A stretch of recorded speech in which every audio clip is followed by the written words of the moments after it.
नमस्ते। एडिश वे में आप सभी का स्वागत है। आज की इस भाग दौड़ भरी दुनिया में हम अक्सर शांति की तलाश में रहते हैं, है ना? तो चलिए आज हम आंतरिक शांति की उस प्राचीन राह को समझते हैं जो हमें किसी भी सिचुएशन में, मतलब किसी भी परिस्थिति में शांत और मजबूत रहना सिखाती है। आइए इसमें जरा गहराई से उतरते हैं। देखिए, इस दुनिया में ना मोटे तौर पर दो तरह के लोग होते हैं। एक तरफ वो हैं जो अकेलेपन से बहुत जूझते हैं और खुद को हमेशा अधूरा सा महसूस करते हैं, और दूसरी तरफ वो लोग हैं जो अकेले ही काफी हैं, जो अपने आप में ही पूरे हैं।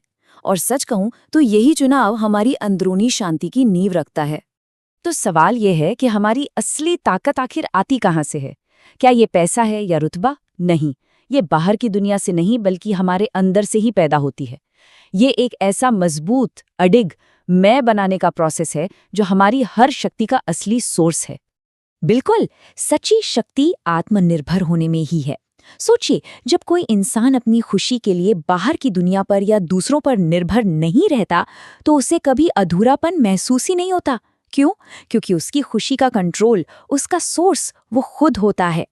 पता है हमारा सबसे बड़ा दुश्मन कौन है? कोई और नहीं बल्कि हमारा अपना मन। जी हाँ, यही तो है जो पुरानी दर्दनाक यादों को बार बार एक लूप में चलाता रहता है और हमें उन्हीं पलों में दोबारा जीने पर मजबूर कर देता है।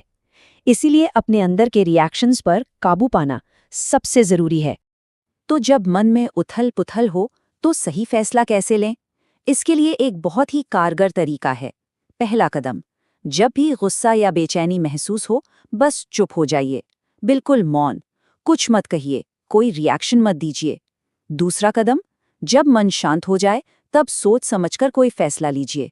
याद रखिए, गुस्से में लिया गया फैसला हमेशा तबाही ही लाता है। चलिए अब आगे बढ़ते हैं और देखते हैं कि इस अंदरूनी ताकत को हम आज के दौर के रिश्तों की जो उलझनें हैं उसमें कैसे इस्तेमाल कर सकते हैं। ये बात रिश्तों की सच्चाई को ना बहुत गहराई से बताती है। हमें लगता है दिल टूटने से दर्द होता है, पर उससे कहीं ज्यादा दर्द भरोसा टूटने का होता है। क्यों? क्योंकि कोई भी रिश्ता दिल से जुड़ने से पहले भरोसे पर ही तो टिकता है, और जब वही टूट जाता है तो सब बिखर जाता है। आज के जमाने में रिश्ते क्यों टूट रहे हैं? वजहें तो कई हैं, जैसे गलतफहमियां, झूठ, धोखा, ये सब तो हैं ही। लेकिन एक नई और बहुत बड़ी वजह सामने आई है, अपने पास बैठे इंसान से ज्यादा अपने मोबाइल को इम्पोर्टेंस देना। ये दिखाता है कि हम असली कनेक्शन खोते जा रहे हैं। ये एक कड़वा सच है जिसे हम ओवर केयरिंग ट्रैप भी कह सकते हैं। जब आप किसी की जरूरत से ज्यादा परवाह करते हैं या हर वक्त उसके लिए अवेलेबल रहते हैं तो पता है क्या होता है? आपकी वैल्यू कम हो जाती है, लोग आपको फॉर ग्रांटेड लेने लगते हैं। तो फिर अपनी सेल्फ रिस्पेक्ट कैसे बचाएं? पहला, जो लोग आपकी कद्र नहीं करते हैं उनसे बहुत प्यार से, विनम्रता से दूरी बना लीजिए।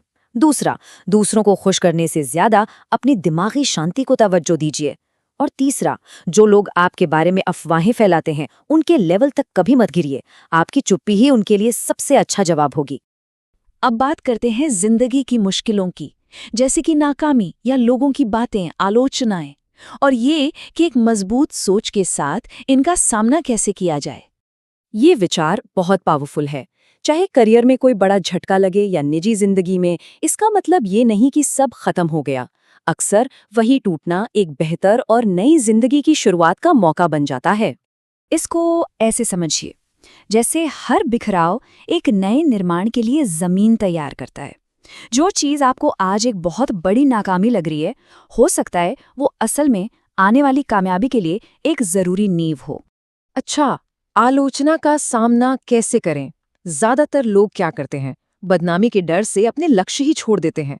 लेकिन एक समझदार, एक स्थिर इंसान क्या करेगा? वो ये समझेगा कि आलोचना करने वालों की राय बदलती रहती है। जब आप कामयाब होंगे ना, तो यही लोग आपकी तारीफ करेंगे। इसलिए इनकी बातों पर ध्यान ही मत दीजिए। और आखिर में चलिए कुछ ऐसे ठोस तरीकों पर नजर डालते हैं जिन्हें अपनाकर हम इन सभी बातों को अपनी रोज की जिंदगी का हिस्सा बना सकते हैं। अपनी मेंटल टफनेस के लिए सुबह की ये 3 आदतें जरूर अपनाइए। पहला, सिर्फ अपने काम को बेहतर से बेहतर करने पर फोकस करिए।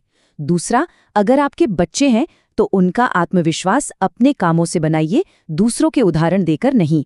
और तीसरा, ये फैसला कीजिए कि आप शांत रहेंगे। शांति एक चुनाव है, कोई रिएक्शन नहीं। और रात को सोने से पहले ये छोटा सा अभ्यास करें। पहला, जो खो गया उसे बिना किसी अफसोस के स्वीकार करें। दूसरा, बाहरी इनामों के बजाय अपने अंदरूनी विकास के लिए शुक्रगुजार बने। और तीसरा, दिन भर में लोगों से जो भी बातचीत हुई उसे सबक सीखने के लिए प्रोसेस करें, शिकायतें इकट्ठा करने के लिए नहीं। तो इन सब बातों के बाद एक आखिरी और सबसे बड़ा सवाल उठता है, परम सुख क्या है? आखिर वो कौन सी चीज है जो हमें सच्ची खुशी देती है? जवाब बहुत ही सीधा और सरल है। संतोष ही परम सुख है। सच्ची और हमेशा रहने वाली खुशी एक अंदरूनी एहसास है जो बाहर की चीजों पर डिपेंड नहीं करती। जब आप जो है, जैसा है, उसमें खुश रहना सीख जाते हैं तो आपको असल शांति मिलती है। ऐसी ही और वीडियो के लिए हमें लाइक और सब्सक्राइब करें।